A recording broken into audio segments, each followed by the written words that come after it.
Welcome back, everyone. Oz here, and today I've got some r/am I the asshole for you all. As per usual, I'll be reading the post, giving you my thoughts and opinions, and I hope you do the same down in the comments below. And without further ado, let's jump right into it. Fickle Leave 2501. Am I the asshole for kicking out my brother after he threw a party in my house without my permission? Completely trashing the place? About 2 nights ago, I received a call from my neighbor explaining that there are multiple cars outside my house and loud music coming from inside. I immediately asked my neighbor to knock on the door and ask what's going on. He was told that it was a party. I was on a night out with my girlfriend and was absolutely furious as we had previously made it clear, no parties, unless I gave permission. Little backstory, my brother broke up with his girlfriend, who he was living with, and we gave him a room in my house until he saved up money from his job to find a place. We obviously had some basic rules, like he had to clean and help throughout the house. Anyway, I thanked my neighbor for notifying me and instantly went home. When I arrived, the music was still loud and I entered to a dirty house with glasses everywhere and a bunch of drunk men and women. I immediately found him and shut it all down. Once everybody had cleared out, we had a massive argument and I ended up kicking him out at night. The living room was completely trashed, with one of the glasses shattered all over the floor and spilled alcohol everywhere. The next day, my brother called me and we had another argument. Him calling me an ignorant asshole and insulting me. Am I the asshole for kicking him out in the middle of the night? It's definitely not difficult to connect the dots between his behavior and attitude and why he's now single. Also, according to OP in the comments, the brother is 19, which does help at least explain some things. I know that when I was 19, I would have never pulled a stunt like this because this is absolutely ridiculous, but it does at least kind of explain why this all happened. And on top of that, it really does help explain why after he completely disregarded his brother's home and completely made a mess of it, throwing a party without permission and trashing the place, why, when kicked out after doing so, he would call his brother an ignorant asshole. Ignorant of what, my dude? Intelligent Box 9013. Am I the asshole for publicly embarrassing my husband? I don't know what everyone else calls this, but where I'm from, when you quickly jab/poke someone in the ribs, it's called tasering. I have always hated being tasered with a passion. It makes me jump, it's uncomfortable. I have just always vehemently hated it. Over the years, my husband would do it to me, and in the beginning, I would gently tell him I don't like it and that it upsets me. He kept doing it. So, what I said graduated to, I hate it, stop. I fucking hate it when you do that, etc., and it always causes a fight. He continues to do it. Not frequently, but at least a few times a month. Now, in addition to being mad because I've always hated it, I'm additionally pissed off that he knows how much I hate it and still chooses to do it. I know it may be irrational, but it makes me so furious I start to tear up from anger over it. Every single time he does it, I get angry. Tell him once again that I fucking hate it. And he gets mad at me for being mad. You can't take a joke. I'm just flirting. I'm being playful. Why can't you just be playful? You're always so dramatic about this. I've told him repetitively that I'm fine being tickled in the ribs, but I cannot stand being tased. And the fact that he gets mad at me for being angry when he knowingly is doing something I hate is absurd. 2 days ago, I was getting ready for a family dinner out, his side of the family, and he tased me. I got angry. He got pissed off that I was angry about it. I let it go because we were about 5 minutes from leaving. Then, at the restaurant, at a long table of about 12 of his family members, he tased me again. I told him, not yelling, but very firmly and loud enough for someone to hear, you know how much I hate when you do that. I have been asking you to stop for years. I keep telling you over and over how much I hate it and you won't stop. It always makes me angry. Why do you keep doing it? He was visibly embarrassed and replied, well, I do it because you always have a reaction. On the car ride back home, he lost his shit at me about how much I embarrassed him in front of his family. Now, I did intentionally say it loud enough so some people would hear, because at this point, I'm so over not being listened to about this. His siblings and cousins heard, but we all went back to dinner without further issue. 2 days later, he's still furious for being publicly embarrassed, but I'm still angry because why do I have to keep saying the same thing over and over again? Am I the asshole? I would have fucking left his ass if I'm gonna be honest with you. Just get an aluminum bat out and hit him in the ribs and see what happens. Why'd you do that? Oh, you can't take a joke? Come on, it's funny. I'm just doing it to get a reaction out of you. Like, seriously. The fuck is he thinking? And he does it in front of his family knowing that it gets a reaction out of you? Well, congrats, buddy. You got the reaction. You literally got what you wanted. I don't know why you're mad, you fucking moron. Oh my god. Next time he does it, look him dead in the eyes and just tell him, if you do that again, I'm going to leave you. Because I know this sounds dramatic, but what he's doing is actually assault. Just because you're married doesn't suddenly change the definition of it. Being embarrassed in front of his family is a minimum of what he deserves. User Blueberry B. Am I the asshole for ending a date after a harmless question? Last night I met a guy off the apps for a dinner date. We arrived at the restaurant, exchanged pleasantries, and ordered our drinks and food. After about 5 minutes, he leans over and asks me, "Are you a man?" I was shocked. For context, I am very much a woman. Long hair, curvy, was wearing a cute dress, makeup, the whole deal. However, I'm about 178 centimeters in height. And 178 centimeters converted to inches is, give me 1 second, Google's kind of being slow. What the fuck? That is not what I searched for. Are you kidding me? For those of you who can't see the screenshots, the search bar clearly shows 178 centimeters. And the Google result is 178 meters equals 194.6 yards.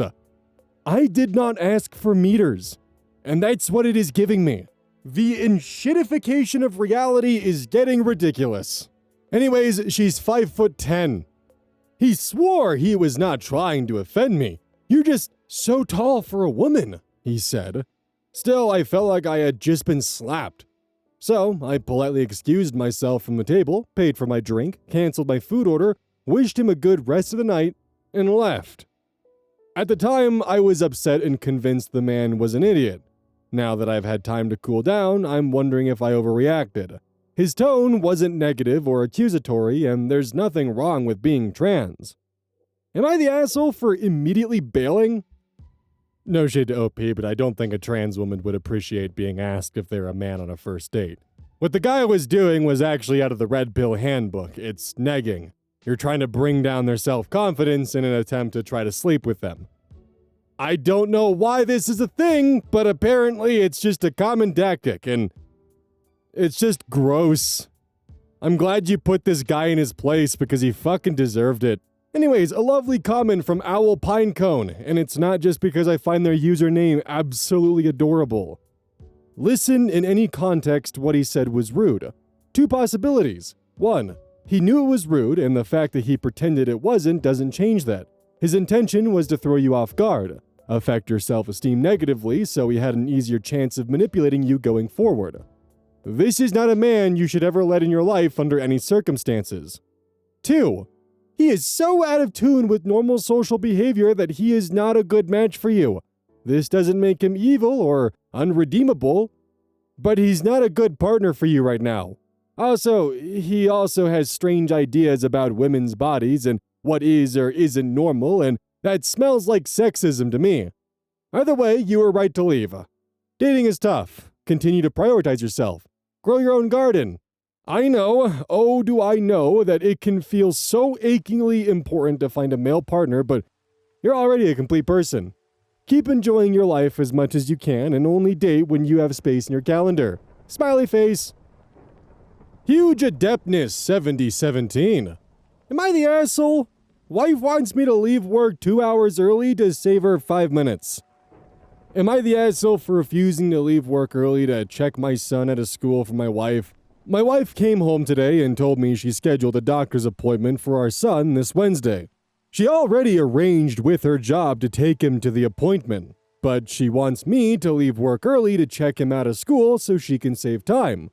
Her plan is for me to leave work about 2 hours early, check our son out of school, which takes maybe 5 minutes, and then sit and wait for her to arrive so she can take him to the appointment. I told her this made no sense to me. I'd be giving up roughly 2 hours of work just to save her about 5 minutes. She got upset and said I don't understand. Yeah, you're right, I don't. She argues that because she's hourly, I should be the one to leave early, and that I could just work from home or go back to work after I check him out and wait. I told her it would make more sense for me to just take him to the appointment instead, especially since I already take the kids to school and pick them up every day, even on her days off, and handle about 95% of their appointments. She's still mad at me. Honestly, once I leave work and come home, I don't want to think about work anymore. I have a very high-stress job where mistakes can have serious consequences, and breaking up my day like that is not easy or relaxing. I still don't understand why she thinks I should leave work 2 hours early just to save her a few minutes. Am I the asshole? I mean, your wife is certainly right about one thing. You definitely don't understand, and I don't understand, and I don't think anyone here understands. Because this isn't even a situation where, like, OP's being lazy about it or, like, trying to escape responsibilities. There's literally the offer of, like, hey, me just picking him up and just taking him out of school makes no sense. Why don't I also just take him to the appointment? No! Like, OP's argument is literally just, why would I burn 2 hours to save you 5 minutes worth of time? Hell, I could even just take him to the appointment and just knock it out then. But I am definitely with OP, as I really don't understand why the wife is mad or why this suggestion exists in the first place. According to OP also, she just came home and said she made an appointment on Wednesday and shared her plan without really consulting or talking with OP about it. So, yeah. Additionally, looking through the comments section, it seems that OP is very much not happy with his marriage and refers to his wife as a grumpy, bossy roommate who seems to always be mad at him, and apparently is potentially planning on leaving her once the kids go off to college. There's also just a few comments which I found kind of fun because it's obvious they just did not read the post. Swimming Shark 82 comments, "You can't just be helpful for one day!" Eastern P comments, "He literally offered to just take the kid to the appointment for her. How is that not being helpful? And how is having 2 people take off work so she can save 5 minutes even remotely reasonable?" Another comment from Outspoken Person, "It never took me 5 minutes to check a child out. It took at least 15 or more.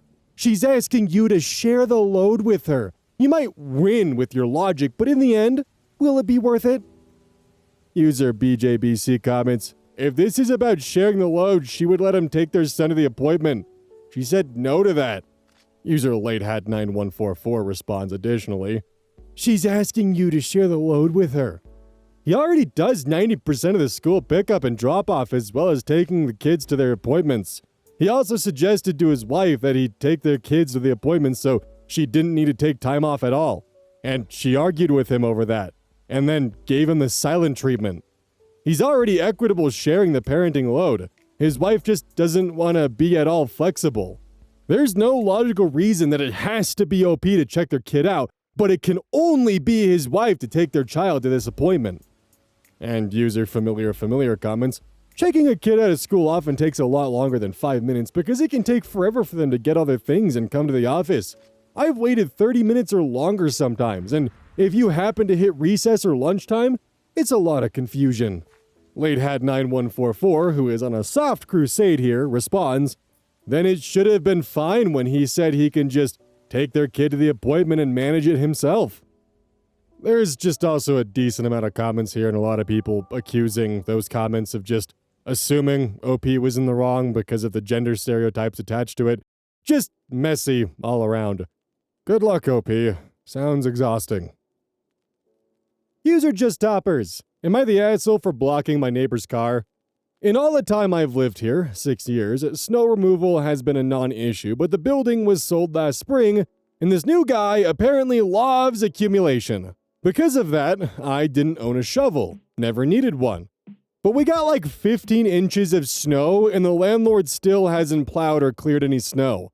I'm not looking forward to it freezing over, so I walk to the store, buy a shovel, and dig my car out. I also dig a fatty path across the parking lot so I can pull out. I take care of a couple errands, gone for maybe an hour, and this lady parks in my spot. The only spot available, yes, but it's there because of my labor. We don't have assigned parking, but we do always park in the same spot, so it's not like she doesn't know who carved a path. I'm not digging myself another spot. I'm not very altruistic. So I park behind her. I have a meeting in 15 minutes, and I can't be fucked to find out whose car this is. There are only 3 units and 2 commercial stores downstairs, but they are closed today. Still, I decide not to go door to door. Halfway through the meeting, someone starts banging on my door. I ignore it. They don't stop, and they keep coming back every 5 or 10 minutes. When I wrap up my meeting, I finally answer the door, and this red-faced lady is absolutely livid. We get into it, and she tells me to move my fucking car and asking in what world was how I parked okay, and going on about how long she's been waiting. And I tell her, I dug that spot out myself and had nowhere to park, so I had no choice. I put my boots on and coat back on and go out to move my car, and my neighbor is there. I guess whoever she was visiting. I don't associate with the neighbors ever if I can help it. With his arms crossed, and he lays into me too, saying I should have asked them when they needed to leave, so we could decide who should park in the back of who and move our cars. I'm just like, what the fuck? Because maybe he could have dug his guest a space if he knew she was coming. He brings up that there is no assigned parking and that he doesn't have a shovel anyways. Whatever. It went on, and I really didn't think I was the asshole here, but my neighbor said he used to like me because I was quiet and respectful, but now he knows my true colors. So am I the asshole here? I genuinely feel like I'm in the right and they need to chill, but now I think there is unnecessary bad blood between us. Edit, adding out a user's suggestion that the lot is gravel, but there is street parking as the front of the building is a sidewalk with 2-hour spots for visitors and customers. Also, so many you're the asshole, not the asshole, everyone sucks here, that I have no choice but to accept that we're all assholes. Just a bunch of assholes being assholes in the snow because the landlord is an asshole. Thank you. Second edit. You know what I just realized though? They could have dug her a pathway out. The way I parked was only blocking her because it was the car-wide path I had shoveled, but she could have just started digging herself a way to turn around as easily as I dug a way to pull out. She also could have just widened the path to a 2-laner and popped out. I think this one falls under the rare but fun justified asshole category. Also, I feel like it's pretty common courtesy and common knowledge that if you shovel a parking spot, it's yours. I don't think I've ever gone to park anywhere and seen one spot cleanly shoveled out and thought to myself, oh, perfect! Someone shoveled a spot out just for me! My thought's always, oh, that's someone's spot. If I park there, I might get stabbed. And find somewhere else. Aromatic Gur 6092. Am I the asshole for refusing to co-sign on a car loan for my sister and her boyfriend? Don't need to read any more. Not the asshole. Next post. Nah, I'm just kidding. My sister recently asked me to co-sign on a vehicle loan for her. She lives in Florida with her boyfriend and they have a young son together. Both of them have very poor credit. Her boyfriend is planning to file for bankruptcy soon. They were looking at getting a 2025 or 2026 vehicle, possibly a Mustang or a truck. I assume there was supposed to be an or in there because a Mustang truck does not exist besides AI-generated articles. And she called me because the interest rates they were being quoted were extremely high. During our conversation, she also mentioned that she relies heavily on Klarna and Afterpay for many of her purchases, which raised concerns for me about their overall financial stability. From what I understand, they are not able to get approval unless I co-sign. I live out of state and would have no control over the vehicle, insurance, or whether payments are made on time. If payments are missed or if the car is repossessed, it would directly impact my credit. I am also worried that if her boyfriend files for bankruptcy, the responsibility for the loan would fall entirely on me.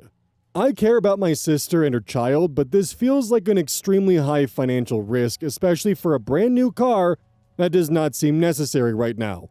I told her I am not comfortable co-signing, and she sounded disappointed. Now I feel guilty, and am wondering if I'm being selfish or overly cautious.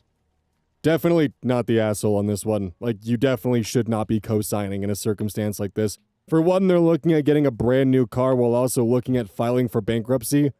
Why not get a used car?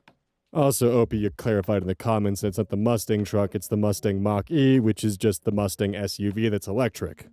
If you want to help your sister, do not co-sign. You're just enabling her poor financial decisions and putting yourself at risk. Help her budget. Help her find a used car. Do everything except for helping her and aiding her getting a new car. The reason why she sounded disappointed is because I guarantee her and her boyfriend probably had a conversation along the lines of, well, we could probably get this super new and super fancy car if we just get one of our family members to co-sign for us. So then when you said no, their little plan went out the window, and that's why she sounded disappointed.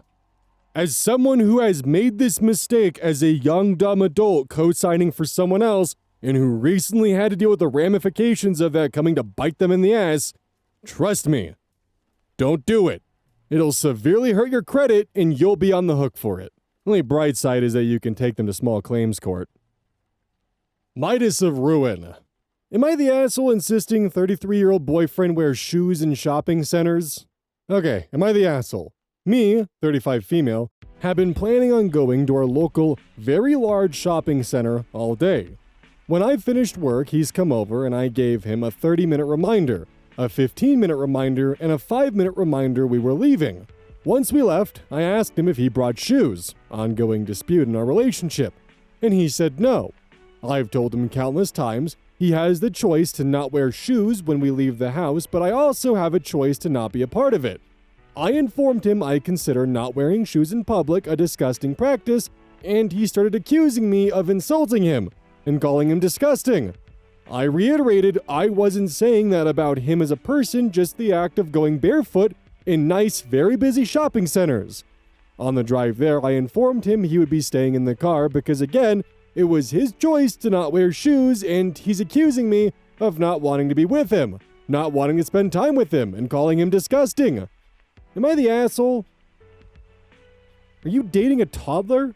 Like, you've got the shoe argument, and on top of that, you just have to give like 10, 15, 5, 30-minute reminders for him? Good God. I wonder if this is just not America, because here in America, most establishments will not let you in if you're not wearing shoes. So I'm very much wondering if this is just another country or something like that, or something along those lines. Also, funny enough, this post is labeled as an everyone sucks here because the top comment ends it with, oh, by the way, everyone sucks here, just break up. So, it's another one of those, yeah, you're the asshole for doing this to yourself type comments. Yay. So after digging the comments, OP is in Australia, so apparently that might be a more cultural thing. OP was asked by illustrious Gas 8850, was he like this when you started dating him? Absolutely not. Came across very clean, very neat and put together. Little chaotic, but I like that. This behavior has been emerging the last 3 months. The more he's becoming comfortable with me, the worse he's getting. So my first thought is this man actually going to go and walk from the parking lot into the supermarket, then back home, and then get into bed with the feet that have just been walking around in that all day? Yeah, no thanks. If that's how you want to live your life, go for it. But just know you're not stepping foot in my house. I'm just going to be honest with you. I like being barefoot in my house. I don't like being barefoot outside. And that means that if someone who likes being barefoot outside comes into my home, they're going to bring those things from the outside into the house, such as fungal infections, warts, HPV, hookworm, tetanus, and God knows what other parasites you might end up picking up. Ugh. And now you're putting me at risk by coming to my house barefoot because you like being barefoot outside. That is just the reality of the situation. No ifs, ands, or buts about it. If he is so dead set on not wearing shoes in public, then I would just break up with him, honestly. That's just the easiest solution. Real Point 6474. Am I the asshole for getting a woman fired over Veggie Tales? My wife and I unfortunately have our son in daycare. It's unavoidable. A few months ago, what do you mean unfortunate? Wait, there's no shame in having to put your child in daycare. My wife and I unfortunately have our son in daycare. It's unavoidable. A few months ago, I picked him up, and when I asked him about his day, he told me about a show they watched with cartoon vegetables. Huh. When I dropped him off the next day, I asked the teacher if they watched Veggie Tales. She said they didn't show the kids anything inappropriate. I asked, but did they watch Veggie Tales? She refused to give me a straight answer. I said I don't want him to watch Veggie Tales. She said he wasn't going to be allowed to watch anything inappropriate. That day, when I got home, I asked, "Did you watch Veggie Tales?" He did. I emailed the administration. They assured me, no Veggie Tales. It is not an approved media to show the kids. It has never and will never be shown. The next week, I asked, "Did you watch Veggie Tales?" Yup. I reached out again and am told maybe my son is confused. Right. So I wait a week, ask my boss if I can leave early, walk past the receptionist. She told me to stop, but I didn't. Into the main room and boom! There it is. Veggie Tales. I took a picture. I was given a warning for barging in. Fair. But the administration promised the Veggie Tales thing would be solved. The teacher had to take all the tapes home, and she would not be able to bring in the tapes ever again. Next week. Did you watch Veggie Tales? No, Dad. Great. The following week. Did you watch Veggie Tales? Yep. So I email again. At this point, I start getting other people involved. The Anti-Veggie Tales Coalition. Even some of the Christian parents were annoyed. One woman watches it at home with her daughter and said she didn't want it watched at daycare because if her daughter has questions, she wants to be asked, not the teacher. Great. Join the Anti-Veggie Tales Coalition. That's a tagline I would love to see. Join the Anti-Veggie Tales Coalition. The resolution was the teacher got fired. Now there's a backlash against me. People feel bad. They feel guilty. It's all my fault. I pressured them into making it a big deal. They're just animated vegetables. Even my wife said I pulled a me and went on the warpath.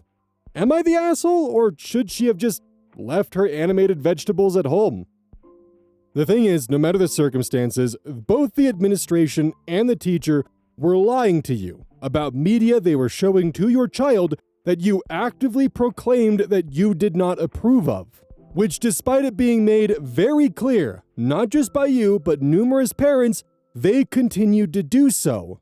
You didn't get her fired. Her actions got herself fired. She was told not to do something, and she continued to do something. I am shocked, though, that you weren't excluded from the daycare after barging in without permission and walking past the reception desk. That is a massive red flag and a security risk, and a safety risk for that matter for the children. Also, for those of you who aren't aware of what Veggie Tales are for some reason, it's usually an animated kind of cartoon that revolves around vegetables and, sometimes it'll have a more Christian-themed story, sometimes it'll be more morals and ethics and life lessons. To my memory, which is probably greatly flawed. There is a common thread that does provide a little bit of additional context towards the whole Veggie Tales situation. No Function 223 comments, personally, as someone who isn't religious, I don't mind Veggie Tales, but I can definitely see where a lot of people would. However, I do think you're not the asshole since it wasn't approved media according to the school administration. Having a teacher blatantly break rules just isn't okay, and she deserved to be fired over it. I'm sure there are plenty of approved media they could have shown, so clearly she had an agenda since she wouldn't relent when she was told no repeatedly. Opie responds, "Yeah, if they just said, we actually are okay with her showing Veggie Tales, well, I would have looked for a new daycare and switched him. No muss, no fuss, but if you're saying it isn't allowed, don't allow it." User Cola Junkie comments further, "Ask your wife this. They lied about cartoons when asked. They lied again when pressed. What else do you think the admin and teachers are lying about? Does admin even know what's going on? I'd be hesitant to hand my kid over to an organization where the best case is head doesn't know what the tail is doing situation, and the average case is institutional dishonesty and mismanagement. I don't even want to know the worst case scenario here. Edit. And the firing of the teacher might just be a cover-your-ass pawn sacrifice. For my personal verdict, I'm gonna go with not the asshole, maybe an everyone sucks here. I think OP was in the right to, want to draw a line for what kind of media his kid is or is not watching. That's within his right as a parent. I think the school was in the wrong for lying about the media they were showing to the kids, but I also think OP was in the wrong for barging past the reception desk and just completely ignoring all safety protocols in question. However, does the situation at hand with them lying about what they're actively doing with the children, does that justify OP breaking those safety protocols in question? There is also a chance that I'm just way overthinking this because at least most of the daycares that I remember as a kid usually required the parents to wait as the children were fetched, essentially acting as a barrier between the point of entry to the daycare and the child leaving. So what do you all think? I do just want to firmly state again that I do think OP is in the right for being upset that the daycare was showing unapproved media to his child that he specifically asked them not to. I hope my line of thinking at least makes sense to those of you in the comments section, but please feel free to share your opinions and let me know what you think. Hey, welcome to the outro. Don't forget this whole thing is basically brought to you by GamerSupps. If you like caffeine, then I can't recommend GamerSupps enough. Use code Oz at checkout to support the channel. And I do actually use this product. It's replaced all other sources of caffeine for me because I feel good. It doesn't have any of that extra stuff that a pre-workout blend might have. It's with a couple of the extra things to make it so you don't crash as hard. It's good. I like it. Personally, if you really want a good flavor, try the Soda Pressing Pear or even the Dragon Fruit Punch. Those two are my personal favorites right now.